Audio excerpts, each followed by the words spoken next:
Iya.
Себебі бірақтар олар бейбітшіліктің мағынасын білдіреді және де олар ешкімге бағынбай өздері жүреді. Сол сияқты Қазақстанда ешкімге бағынбайды деген. Қазақ халқы қаңырақ нені бейнелейді? Тамаша, қошемет қойып сағатлайын деп. Лондонда Сонс Харсион деген фабрикасында шығарылған. Теңге жалған ақшадан қорғалған. Тамаша, ой, қошемет қандай керемет.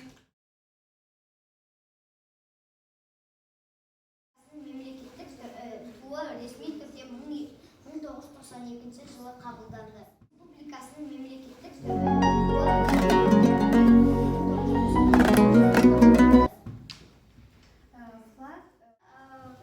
күннің астында бүркіт. Ою-өрнек салынған. Тамаша, ою-өрнек не үшін?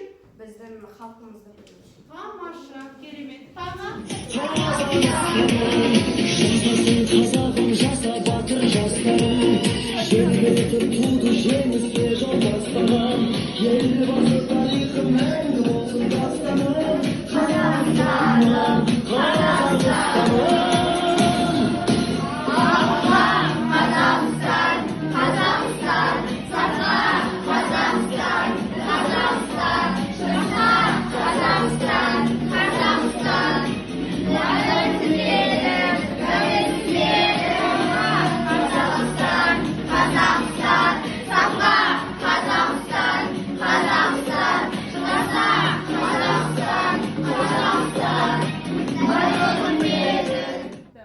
Біз білмейтін ақпараттарды айтып жатырмыз, мысалы, соған өте қатты қуанып тұрмын. Яғни белсене қатысып топ болып, өз білімдеріңізді көрсетіп жатырсыздар. Сіздерге алдағы уақытта сәттілік тілеймін. Осылай білімдеріңізді одан әрі жетілдіріп, бұйырса, осы Қазақстанымыздың ең білікті де білгір, білімді азаматы болыңыздар.